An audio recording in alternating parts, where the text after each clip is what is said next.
அது ரொம்ப கேவலமா நினைக்கிறேன் ப்ரோ. இப்போ மத்த கட்சிக்காரங்க மாரி தான் இவரும் ஆரம்பிச்சிருக்காரு. இப்ப இஃப்தியார் விருந்த கலந்து தொப்பிய போட்டு ஊர ஏமாத்துறது. இப்ப பழனி பாபா சொல்லியிருப்பாரு. ரம்ஜான் நேரத்துல கஞ்சி குடிப்பான், ஜும்மா நேரத்துல தொப்பி போட்டுப்பான். இவன் திருட்டு பையன்னு சொல்லுவாரு. அதே திருட்டு வேலைய தான் இந்த தற்கூரி தலைவர் விஜயும் செஞ்சிருக்காரு. எனக்கு அதுல இன்னொரு விஷயம் என்ன கோவம் வந்துச்சுன்னா, ஒருத்தர் நபர்கிட்ட இந்த மாரி பேட்டி எடுக்கும்போது ஒருத்தர் கேட்கிறாரு, "விஜய பாத்தீங்க எப்படி இருக்குன்னு?" சொல்லி. அந்த நபர் இஸ்லாமியர் தான். அவர் எப்படி இஸ்லாமியர்ன்னு தன்ன தானே சொல்லிக்கிறாருன்னு தெரியல. 28 நோன்பு வச்சேன். அதுக்கு பலனா இறைவன் எனக்கு விஜய பாக்குற வாய்ப்பு குடுத்துட்டான். எனக்கு கை குடுக்குறான். நோன்புன்றது இஸ்லாமிய மார்க்கத்துல ரொம்ப புனிதமான ஒரு விஷயம். உங்களுக்கே தெரியும்னு நினைக்கிறேன். ரொம்ப அடுத்தவங்க பசி உணரணும். அந்த நோன்பு வைக்கிறதுனால நம்ம உடல்நிலைகள் இறைவன் என்னென்ன மாத்துறான். அந்த நோன்பு வைக்கிறதுனால இறைவன் மறுமை நாள்ல ஏன்னா உங்களுக்கே தெரியும் இஸ்லாமியர்களுடைய நம்பிக்கை மறுமை நாள் தான். இறை இறந்ததுக்கு பிறகுதான். அந்த மறுமை நாள்ல இறைவன் அவங்களுக்கு என்னென்ன ஒரு நன்மைகள குடுக்குறான்றது பெருமானார் நபிகள் நாயகம் சொல்லியிருக்காரு. அத தவிர்த்துட்டு நான் 28 நோன்பு வச்சேன். இவர பார்க்கறதுக்கு வாய்ப்பு கிடைச்சது கை குடுத்தேன்.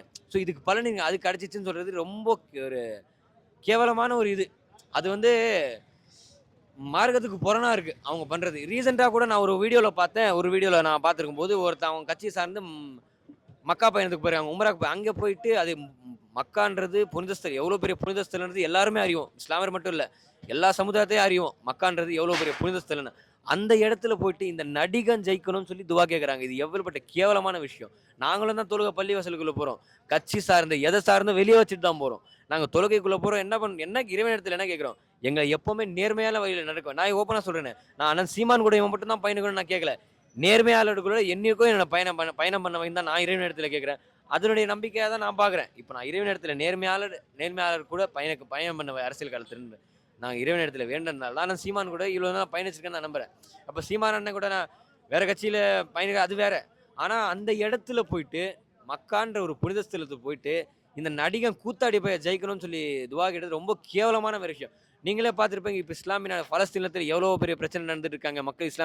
எவ்வளவு கஷ்டப்பட்டு இருக்காங்க. அவங்களுக்காக அந்த இடத்துல வேண்டி கேட்டிருக்கலாம். இல்ல தமிழ்நாடு நிலை மாறணும்னு கேட்டிருக்கலாம். ஆனா இந்த நடிகன் ஜெயிக்கணும்னு கேட்டதுல இவன் பேரை சொல்லி தளபதின்னு அந்த பேரை சொல்லி கேட்டதுல ரொம்ப கேவலமான மார்க்கத்துக்கு கேவலமான ஒரு செயல்.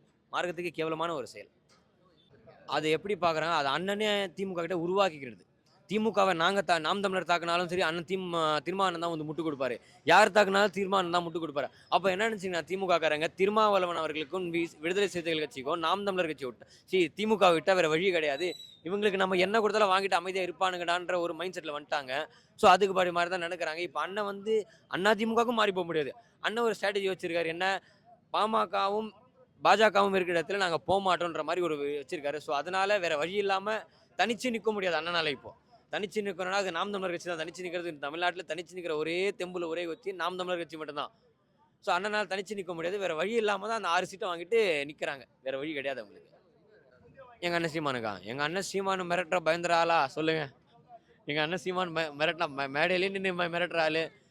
அச்ச பயம் என்கிறது எங்க பரம்பரைக்கே கிடையாது சகோ. பயம்ன்றது எங்க பரம்பரைக்கே கிடையாது. அண்ணன் சீமான் அவர்களுக்கு எத்தனை மிரட்டல் வந்தாலும் சரி, எத்தனை பிரச்சனைகள் வந்தாலும் சரி, எத்தனை அடக்குமுறைகள் வந்தாலும் சரி, அதெல்லாம் தாண்டி இந்த களத்தில் உறுதியாக அண்ணன் சீமான் அண்ணன் உறுதியா நிப்பாரு. சீமான் அண்ணன் தம்பிகள் நாங்கள் அவர் பின்னால் கண்டிப்பா நிப்போம். சகோ இங்க வெற்றி வாய்ப்பு நாம் தமிழர் கட்சிக்குன்றது மக்கள் இடத்துல நாம் தமிழர் கட்சி வேட்பாளருக்கு நல்ல ஒரு வரவேற்பு இருக்கு. நிறைய இடத்துல நாங்க பரப்புரைக்கு போறோம். எல்லா இடத்துலயும் மக்கள் வரவேற்கிறாங்க.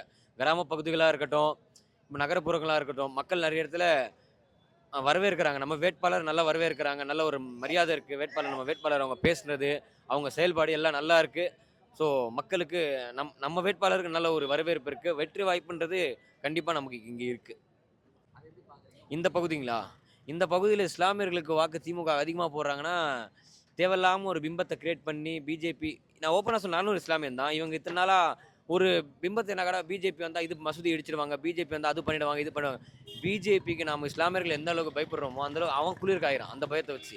ஸோ ஓப்பனா சொல்லட்டுமா, பிஜேபி ஒண்ணுமே இல்ல. பிஜேபி தமிழ்நாட்டுல ஒண்ணுமே இல்ல. அவங்கள கூட்டிட்டு வந்தது திமுக.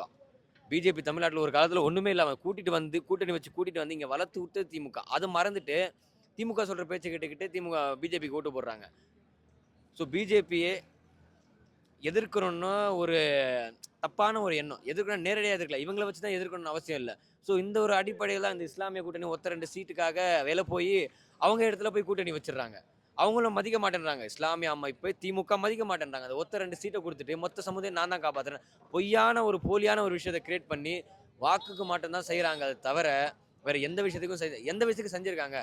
இப்போ ரீசென்ட்லி கூட 2, 3 மாசத்துக்கு முன்னாடி 2 மாசத்துக்கு முன்னாடி என்னங்க அண்ணன் சீமான் அண்ணன் இஸ்லாமிய சிறைவாசிகள் விடுதலைக்கு போட்டாரு. அதுல கிளியரா போட்டிருந்தாரு. இந்த மாரி திமுக, பிஜேபியோட பேச்ச கேட்டுக்கிட்டு இஸ்லாமிய சிறைவாசிகள சிறையில வச்சு எந்த அளவுக்கு சித்திரவதைப்படுத்துனாங்கன்றத நீங்களும் பார்த்திருப்பீங்க. மக்களும் பார்த்திருப்பாங்க. ஆனா மக்கள் என்ன தேர்தல் நேரத்துல என்ன பண்றாங்க? பொய்யான இவங்க வாக்குறுதி. பிஜேபி வந்து அது பண்ணிடுவான். இது பிஜேபி தான் ஒண்ணும் பண்ண மாட்டான். மசூதிய தொட்டா, நீயே இறங்கி அடிச்சா அவன் ஏன் தொட போறான்? தொட்டா நம்ம திருப்பி அடிச்சா ஏன் தொட போறான்? நம்மள காப்பாத்திக்கிறது நம்ம அடுத்தவங்க கிட்ட போணுமா? நம்மள காப்பாத்திக்க நமக்கு தெரியும்ல. திமுக யார் நம்மள காப்பாத்துறதுக்கு? திமுகவே இத்தன வருஷமா தமிழ்நாட்டுல நம்ம தான் காப்பாத்திட்டு இருக்கோம். அது புரிஞ்சுக்கிட்டாலும் மக்கள் போதும். எப்பாச்சும் வர்றவங்க நல்ல அரசியல்வாதிங்களாமா? அரசியல்வாதிங்க வந்து மக்க எப்பாச்சும் தான் வருவாங்க. தலைவர். அதான் அரசியல் தலைவர் வந்து எப்பவாச்சும் தான் வருவாங்க. எங்க அண்ணன் சீமான் அண்ணன் மக்களின் தலைவர். எங்க அண்ணன் சீமான் அண்ணன் மக்களின் தலைவர். மக்களுக்காக எப்பவுமே நிப்பாரு. இவங்கள மாரி வந்து சும்மா வந்தாங்க, பேப்பர் எடுத்தாங்க, வாசிச்சாங்க, போயிட்டாங்கன்னு கிடையாது. யாரு? இவங்க கட்சி தலைவர் இருக்காருல்ல, பக்கா மாஸ். அந்த பக்கா மாஸ் மாரிலாம் எங்க அண்ணன் சீமான் கிடையாது. சிறந்த தலைவர். இளைஞர்களை இதுக்கு முன்னாடி நானே இஸ்லாமிய அமைப்புக்கு தான் ஆதரவு குடுத்தேன். என்னையும் தமிழனா மாத்தி எல்லா சமூகத்துக்கும் குரல் கொடுக்க வச்சது எங்க அண்ணன் சீமான். பெருமிதத்தோட சொல்லுவேன். பெருமிதத்தோட சொல்லுவேன். நான் சிறுபான்மைன்னு சொல்லி இஸ்லாம் சிறுபான்மைன்னு சொல்லி இருக்கிறத விட சீமானின் தம்பியாக தான் பெருமைப்படுறேன். நான் மார்க்கத்தால முழுமையா இஸ்லாமியன், மொழியால நான் தமிழன். அதை சொல்ல தான் நான் பெருமைப்படுறேன். நான் சிறுபான்மை திராவிடன்னு சொல்ல பெருமைப்படல. அதை சொல்ல வச்சது எங்க அண்ணன் சீமான். இல்ல, தரமான கல்வி. இப்போ பகத்சிங் சொல்லியிருக்காருல்ல, கல்விக்கு ஏங்காத மாணவன், பாலுக்கு அழாத குழந்தை, பசிக்கு ஏங்காத மக்கள். ஸோ அந்த கொடுக்கறது தானே நல்ல ஆட்சியாளர்கள். இப்போ ஆடு மாடு வளர்ப்பல், அதாவது இது விவசாயம் அரசு பணின்றது யாருக்கு நல்லது? யாருக்கு நல்லது? மக்களுக்கு தானே.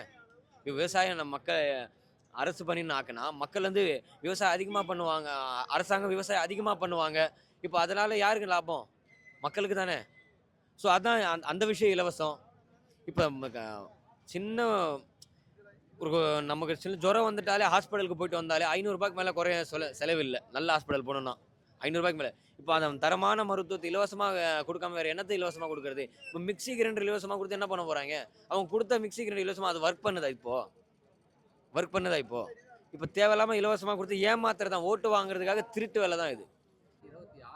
அவர் மேடை ஏறும்போதே பாக்கெட்ல காசு வாங்கிட்டு தான் ஏறுவாரு. அவர் என்ன வேணா பேசுவாரு. அதான் திமுக பேச்சாளர்கள் ஃபுல்லா அவங்க இப்போ ரீசெண்டா அந்த தற்கூரி கட்சிக்கு ஒருத்தர் தாவி போனார். யார் அவரு? நாஞ்சில் இல்ல எனக்கு பேர் தெரியும். நான் சொல்ல விரும்பல. அந்த நாஞ்சில் சம்பத் இதுக்கு முன்னாடி எது சொல்லிட்டு போனாரு? திமுகல என்ன மதிக்கல. பண்ணல. இந்த திமுக முரண்பாடா போனாரு. காசை வாங்கிட்டு பேசுற கூட்டம் அது திமுகல இருக்கிற கூட்டம்.